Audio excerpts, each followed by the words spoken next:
Hi, I'm Ginny Robertson, founder of the On Purpose Woman Global Community and founder and publisher of On Purpose Woman magazine. I'm here with Andrea Hylen for a Writer in the Spotlight interview, where I chat with the contributing writers for the current issue of On Purpose Woman magazine.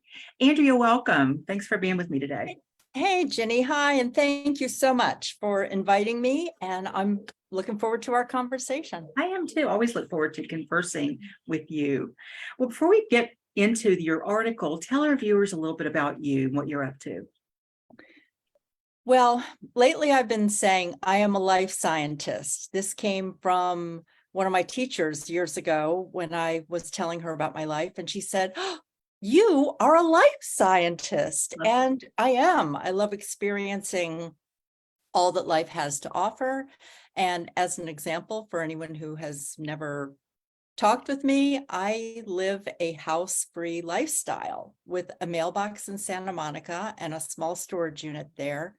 And I was actually thinking about it this morning, how every year that house-free lifestyle actually evolves in a different kind of focus. And right now, people might think, oh, you're not living house-free because I've been in Baltimore for so long at my daughter's home.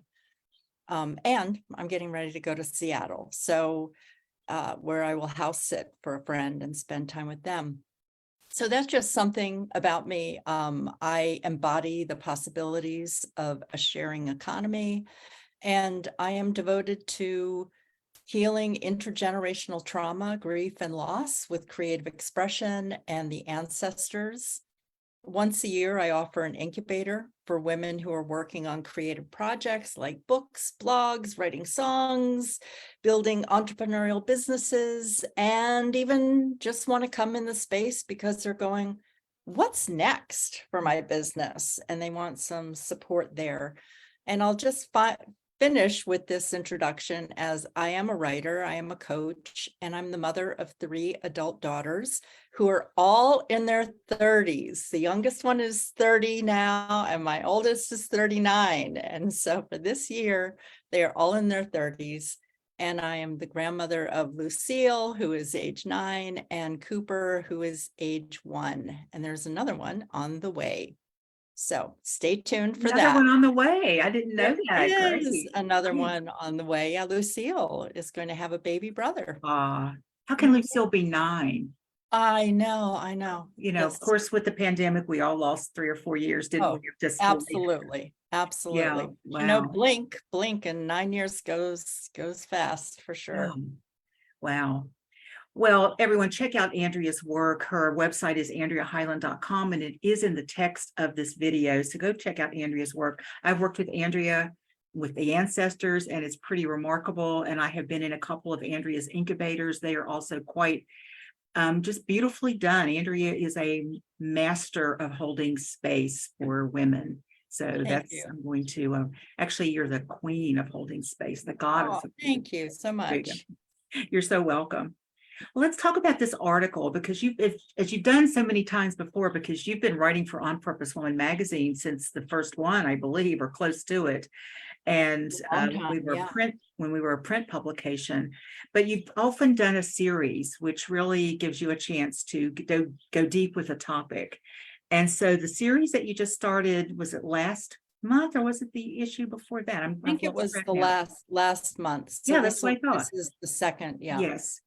And the series is on conscious self-evolution, and then a different focus of conscious self-evolution for each article. So what inspired you to actually write this series? You know, I would say I was guided intuitively. It just started coming up.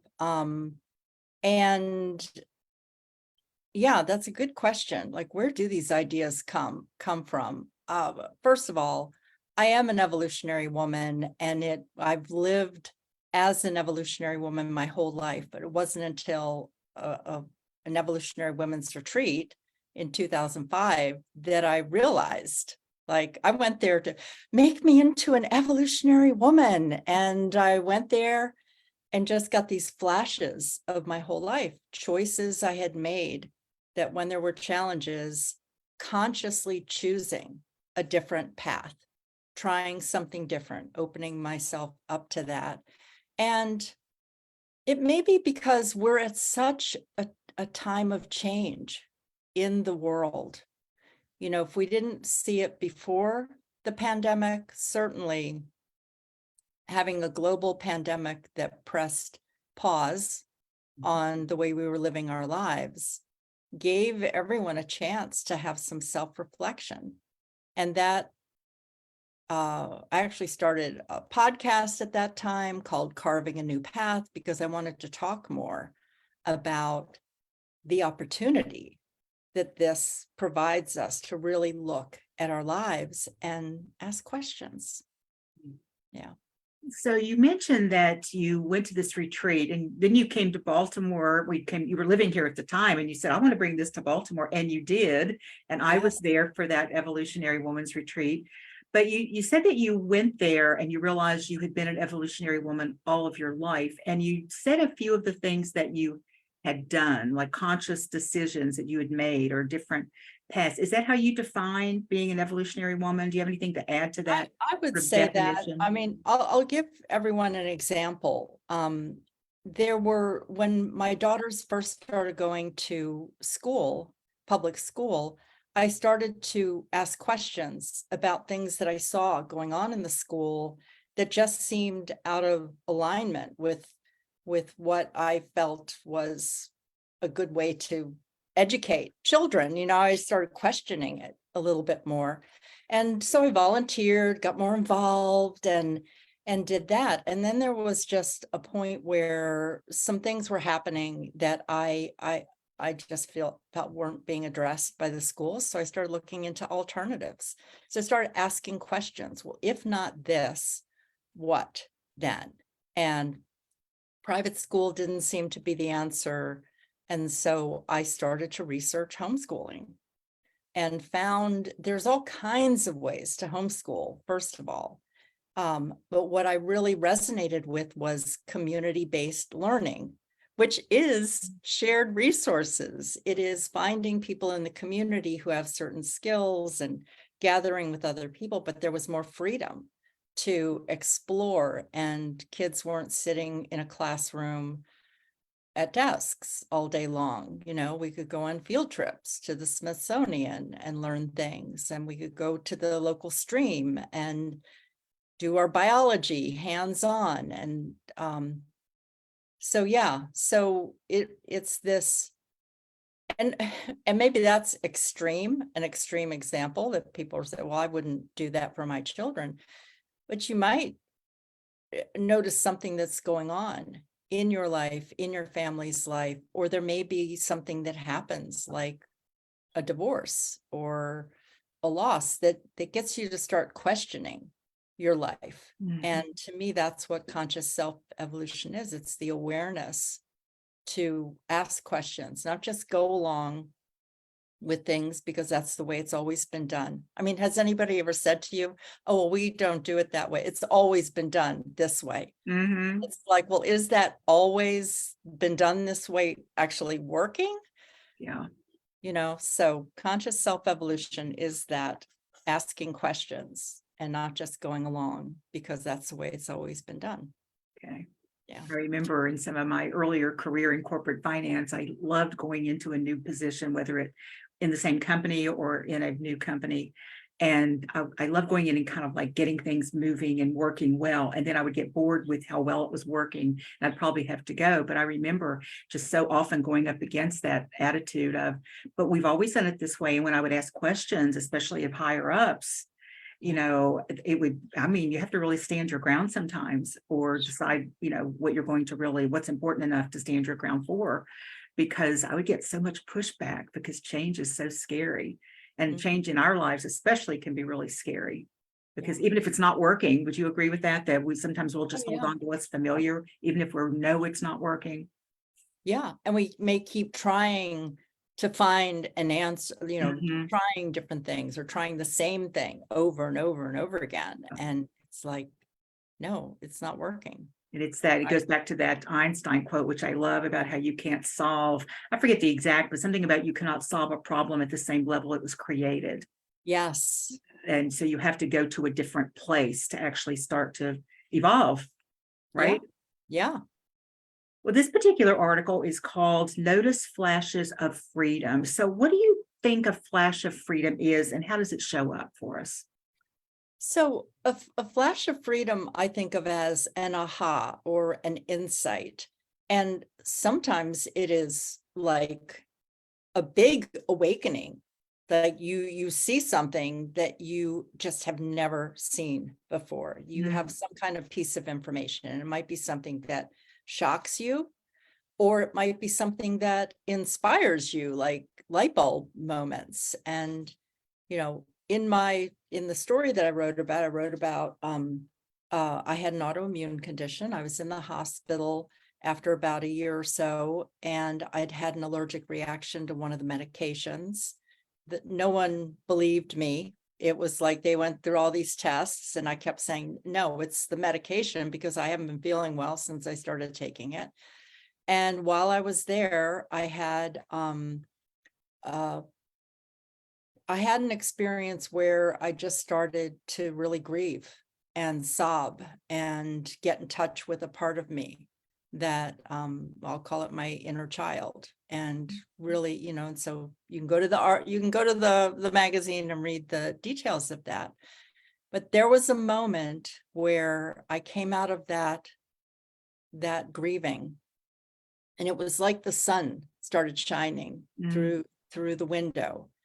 And I was just like, I am going to get well, and I'm going to homeschool my kids. Wow. And it was just this like epiphany moment. And I want to say that when you have that flash of freedom, it is based on something that maybe you've thought about before, or you've been drawn to in some way, or a way that you decide that you're taking charge of your life. It's not about willing it into being. It's actually this, like, I know I'm going to do this. There's a deeper knowing that it happens. And again, it's funny because a flash of freedom can be something like changing a habit. It could be just an awareness of like, I don't feel good when I eat this food. I'm going to stop eating it. You just have this knowing at that Yes, the moment. knowing. Yeah. Yeah. And so that's the key. It's not about like pulling up your bootstraps and like making yourself do something. No, it is like a full body knowing that there's something here that you're going to explore. But that's the key. And I'm quoting Barbara Marx Hubbard because these codes that I'm pulling from her book, she says, notice flashes of freedom and keep bringing your attention to them. So that's the key. You have an awareness. But I don't know, I get little like inspirations every day. It's when I get that kind of full body knowing that I'll write it down and just keep it there. Like, okay, there's something here to pay attention to. Yeah. And let's see how it evolves. Yeah. And we'll talk about some of the tips that you share in the magazine on how we can more notice these flashes of freedom. But I love what you just said, because it doesn't mean we have to take action right when they come. In fact, we probably be better not to let it sit for a bit, let it percolate. Because your example of just food, I find when I come from that space, or I'm in the conscious, I'm not going to eat that because it just doesn't seem to work for me. Then that seems to stick. Where if I can't have sugar today, Yes. then all I think about is having sugar. Yeah. And there isn't any in the house. I might get in the car and go buy some. I mean, it can be that dramatic sometimes, but it gives us a sense of choice that feels, to me, it feels so much more kind to ourselves in it and powerful. Yeah. Yeah. So, And I'll just say also, it Yeah. may come along as, so what I was saying is that when you get that flash, it's not like it's a brand new idea. There's something that is so much filled with truth about it. And just using the example of food, there was a time where I would have a piece of dark chocolate every night after dinner. And I had these little things where I was noticing that I didn't actually feel good after I ate that chocolate, but I kept pushing by because it's like, well, dark chocolate, isn't that good for you? And it's my little treat after dinner, and I want to keep going. And then there was this moment where it was like, I'm going to stop this habit. Like, I know in this moment, I'm having a deeper knowing that it's doing something to my body that I don't like.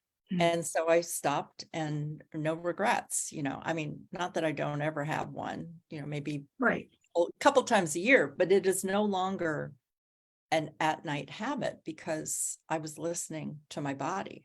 Mm. Yeah. I love the comparison of the hospital stay and that huge decision that you came to, or that came to you. And then the small decision of, I'm not eating that anymore, because they can be huge, they can be life-changing, but they can be moment to moment changing. And actually stopping dark chocolate could be life-changing if it's and it was, I mean, up your really, body, yeah, it really made a difference. Yeah. And it wasn't I didn't, and in the article, I do go through some steps of how things around my health and around homeschooling, by keeping my attention on it, I was led to different things started coming to me that helped me continue on that path and actually get well and homeschool my kids. Yeah. And we're going to talk about some of the tips so that our listeners or viewers can actually start to notice the flashes of freedom more. But I want to say something. I thought I was going to say something about, that huge flash of freedom I have that, I've written about with the therapist when she said that one thing that was life-changing. But what just came to me was the moment when Don and I were driving home from a party he was driving. And I said to him, I think I've stopped drinking. And he said something like, well, I know I have. And we hadn't had this conversation at all. And I knew that I had an unhealthy relationship with alcohol. But I know from working with people with addictions that I am not an alcoholic. My body does not have the chemistry for alcoholism. And so I just stopped. I'd noticed that I drank water at this party, but it wasn't this, oh, I'm going to stop drinking. One day I'm going to stop drinking. It was like, it just came to me fully formed. And sometimes it happens that way. And that was, since I'm not in 12 steps, I can't tell you how long ago it was, over 27 years. And I have not had a drop of alcohol. And it's not because, and I think I could probably sit down and have a glass of wine and be perfectly fine. I know I can, but it's just that I don't choose to. It doesn't feel like it would be good for me. Yeah. And so they can be these huge, like you said, life-changing things. And they can be these moments that sometimes just take us down the path a little bit to something bigger, Yeah. So let's talk about why it's important. Let's talk about the tips for noticing flashes of freedom. And the first tip is notice. So what should we be looking for? Well, again, I'm taking it from the magazine, so everything is right there for anyone who's listening. But notice when you have an idea, an insight, or you hear words that light you up. I have a practice actually that I always encourage people in the incubator to use, and that is to carry a little notebook with you so that it's a place to put that thing that you notice. Oh, I'm already jumping into number 2. But so the noticing is the first thing. That can be I love coffee shops, so I always use coffee shop examples. You're sitting in a coffee shop and you overhear a conversation next to you, and someone mentions a book, and something just lights up in you like, wait, what is that book? And maybe you'll even ask them if you didn't get the name, but you're just noticing it. Or you're walking down the street and 2 people are having a conversation, walk by you, and you just hear one word, and that word creates kind of a buzz in you. You hear music, you wake up and you've had a dream about something. So it is these ideas. Just notice an idea, an insight, or hearing words. And the key is it lights you up in some way. And again, we all have different ways of doing that. Maybe if you're a visual person, you actually see a light bulb when it happens. For me, I usually feel something in my body. Deciding to do these interviews with writers for the magazine was one of those moments where it just came to me. And I thought, oh, that would be a great idea. I wrote it down and I went back to it about a week later, hadn't really thought about it at all. And I said, well, why don't I just do this? Because but there were some reasons I wanted to. I love talking to the writers, and also would give you all more exposure and almost like a thank you for taking your time and sharing your words with the magazine. But I just knew it was right. I didn't feel the need to ask writers if they agreed, if they thought it was a great idea. I thought, well, if they don't think it's a great idea, they won't sign up to be interviewed. I wasn't making anybody do it. And so I think that's an important thing to remember too, is that we don't really need anybody's approval. We don't need, and sometimes that can be the worst thing to do, is to go around asking people, because people are coming from their own space and their own ideas, and you can get 1,000 different responses to that. And then I'm only in more confusion. But I think when we're really sure, and it's one of those moments, we probably don't feel the need to go ask, right? Right. Yeah. Just start. Well, as you said, number 2, I'll jump in with number 2. Okay, yeah. Record is probably what you were going to say, but it's Uh-huh. record it in some way. Journal, write it on a sticky note or in a Word document. The thing I was going to say is that I encourage people to carry a little notebook with them, and it's just a place to write it down. And it is like acknowledging that you heard this, that you're paying attention. So whether it awakens more in your body or it activates your higher self or your soul, there's something about actually writing it down so that you can keep it somewhere to refer to it. I think one word they used is so important, awareness, because we can't have these flashes of freedom if we're shut down, and if we're not open, if we're not listening, if we're not acknowledging, if we're not paying attention. Because right now those birds out there are sounding so beautiful. Mm-hmm. And I find I can actually do both. I can hear the birds and I can talk with you. Well, there was a time when I would have shut the window because the birds would have been distracting to me. And so I think it's that whole idea of we've got to be paying attention to hear the flashes of freedom, to feel the flash of freedom, to see them. And it's a great practice to start to notice these flashes of freedom, to get into. I think it can help expand our whole awareness of life in general. At least that's my take on it. Yeah. So what's the third one? Another notice. So notice the synchronicity. Can you give some examples? We actually already have given some examples of what that looks like, but can you give a few more, and just so people are sure what we're talking about here? Sure. And I'll just read the whole thing. Notice the synchronicity in conversations, books, and anything that catches your attention in the outside world. One of the examples I used in the article was how, okay, I'm going to homeschool my kids. Well, what does that look like? And I went to the library with the kids, and I saw a flyer that said that there was a homeschooling 101 talk happening that week. So it was happened to be that week. Isn't that interesting? And then I went there, and they were telling us about a conference that happened every other year. And it just happened to be that year that it was going to happen in a couple of weeks. So it's like these synchronicities start to happen. Oh, I've got chills from that. It's like, just we're being led. And so paying attention to what's coming up, or somebody recommending a book.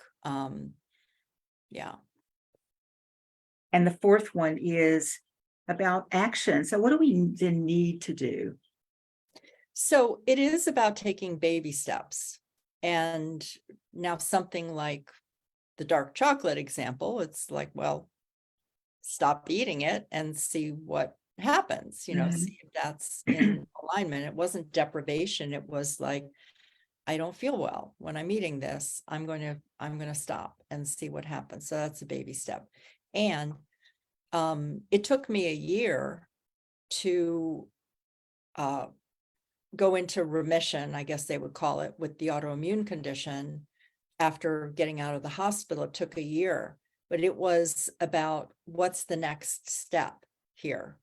And I talked about the MAP medical assistance program from Paralandra, speaking to spirits. And that's how I started, was just making a commitment to every morning going through the practice that they had, and then going about my day. And then things would happen. Like somebody would call me and say, hey, I heard about this naturopath. Do you want to check out their 12-week class? And so I would take that step. But the thing that I say about the baby steps is keep checking within to find the resonance within your inner knowing. Because there were some things on the health journey that I tried that didn't agree with my system. And so it's not just about blindly going down like, oh, this crossed my path, I have to do it. Well, try something, check within. Does it feel like that's actually good for you? And so, yeah, that's another level of awareness. So trust yourself during this process. Trust yourself, Yeah. for sure. And then the last tip is be patient and allow for the unfolding. What do you want to say about that? It's funny. I didn't really talk in here about getting support. And so part of the patience is, waiting can be hard. Mm-hmm. Let's just face it. It's like, I want some quick results here. Is this working? Is something happening? And so, but focusing on your life, on what do you need to do? Okay, I'm going to get up today. I have some things that are part of my life. I'm going to eat. At the end of the day, I'm going to go to bed. Like, just live your life.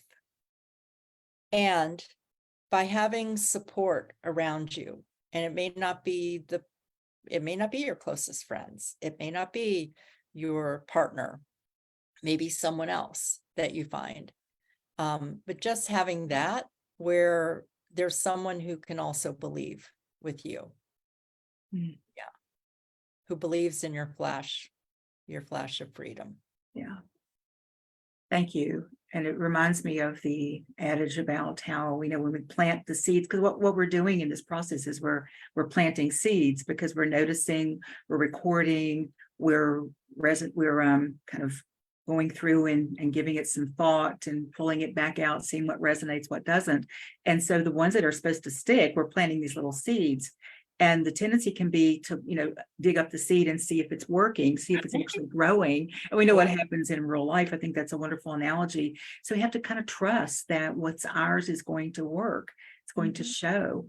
And I think it's amazing when I look back over periods of my life when I didn't think something was happening, and to see how much it really was happening. But sometimes we don't know till something big happens. Mm-hmm. But for something big to happen, all those little things have to be in place as well. So just be patient with yourself but I think the support thing is super important as well. So Andrea, your next article on conscious self-evolution will be in the July-August issue, and it's called Activate Your Life Purpose. And that one really speaks to me because that's what I'm all about. So everyone watching, be sure you check that out. It will be available on July 1st on our website, and the link to our website, and again to Andrea's website, is in the text of this video. So Andrea, how can our viewers find out more about you and your work?